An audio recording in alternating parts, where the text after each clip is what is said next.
السلام علیکم ورحمۃ اللہ وبرکاتہ۔ آج آپ کے سامنے 4 حرفی املا لکھ کر پیش کریں گے۔ بچوں کو املا سکھاتے وقت پہلے یہ 4 علامات 4 نشان بنا لیں۔ بے، نون اور یا کے یہ تمام جوڑ ہیں جو لکھنے میں استعمال ہوتے ہیں۔ آپ دیکھ رہے ہیں پہلے نمبر پر کھڑے انداز میں ہیں اور پھر پڑے انداز میں ہیں، اور یہ بے کا ایک پہلا یعنی نوک والا حصہ ہے، اور یہ بھی ایک انداز ہے جو یا کے ساتھ میں استعمال ہوتا ہے۔ تو بچوں کو جب بھی ہم ان میں سے کوئی حرف آئے تو بچوں کو بول کر کے معلوم کریں اور بورڈ پر لکھیں۔ پہلا حرف ہے ہمارا، پہلا لفظ ہے ہمارا پنکھا، پے نون کھے الف، پنکھا۔ پڑھنے کا طریقہ اور لکھنے کا انداز یہ ہوگا،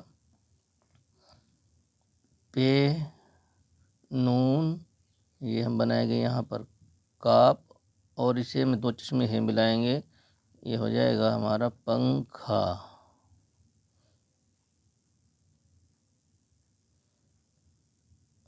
اس کا پڑھنے کا طریقہ یہ ہوگا، پے نون کھے زبر پنکھ، کھے الف زبر کھا، پنکھا۔ گاف اور گھے، کاپ اور کھے، یہ نون اور اس سے پہلے حرف کے ساتھ مل کر پڑھا جاتا ہے، تبھی اس کے ہجے صحیح ہوتے ہیں۔ پے نون کھے زبر پنکھ، 3 حرفوں کو ملا کر کے پڑھتے ہیں۔ ایسے گنگا کو بھی گاف نون گاف زبر گنگ، گاف الف زبر گا، گنگا۔ اگر ہم اس کو نہیں ملائیں گے تو یہ گنگا ہو جائے گا، تو لہٰذا ان 3 حرفوں کو ہم ملا کر کے پڑھتے ہیں، جبھی اس کا گننا صحیح ہوتا ہے۔ پنکھا ہندی میں بھی لکھا ہے۔ آگے ہے پھندا، یہاں پر گننا نہیں ہے، نون وصلی ہے، اس کو نون کو ملا کر کے پڑھیں گے۔ پھے نون زبر پھن، دال الف زبر دا، پھندا۔ یہاں پر الگ الگ حرفوں میں لکھا ہے۔ پھے جو نقطے والا ہوتا ہے وہ فا ہوتا ہے، یہ پھے ہے، پھے نون دال الف، پھندا۔ لکھنے کا انداز یہ ہوگا، یہ ہم نے پھے بنایا 2 چشمے ہے کے ساتھ میں، نون اور یہاں ہم دال کو رے کے انداز میں بنائیں گے، پھندا، نقطے لگائیں گے، الف لگایا، پھندا۔ پھے نون زبر پھن، دال الف زبر دا، پھندا۔ آگے ہمارا لفظ ہے ٹھنڈا، اس کا بھی یہی انداز ہوگا، اور لکھنے کا بھی اس کا یہی انداز ہے، اور پڑھنے کا بھی یہی طریقہ ہے۔ ٹھے نون ڈال الف، ٹھے نون زبر ٹھن، ڈال الف زبر ڈا، ٹھنڈا۔ لکھا ہے پھنسی، پھے نون سین یا، پھنسی۔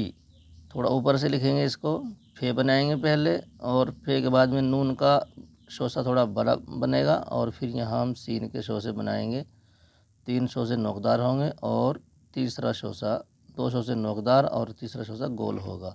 یہاں پر یہ نون آ گیا ہمارا، پھے کے نقطے یہاں لگائیں گے ہم، پھنسی، پھے نون پیش فن، سین یا زیر سی، پھنسی۔ اگلا ہمارا لفظ ہے دھمکی، دھے میم کاف یا، دھمکی۔ دھے ہم یہاں پر بنا دیں گے، دال بنایا، اور اس کو دھے بنانے کے لیے اوپر اس کے ہم دھے بنائیں گے، اور یہاں میم ملائیں گے۔ اوپر اس لیے بنا رہے ہیں کہ نیچے اس میں میم اور چھوٹی آ لکھنی ہے، اس لیے 2 چشمے کو اوپر بنائیں گے۔ لفظ ایک ہی ہے یہ دھے، دھے میم زبر دھم، کاف یا زیر کی، دھمکی۔ اگلا ہمارا لفظ ہے سمدھی، سین میم دا دھے اور چھوٹی یا یعنی یا معروف، سمدھی۔ لکھنے کا انداز یہ ہوگا، سین میم اور دھے، سمدھی۔ آگے ہمارا لفظ ہے کھانڈ، کھے الف نون ڈال، اور اس کا لکھنے کا طریقہ یہ ہوگا، کھے الف نون اور اس کے ساتھ میں ڈال، کھانڈ۔ کھے الف زبر کھا، نون غنہ، نون ساکن، اور ڈال جو اڑے ساکن،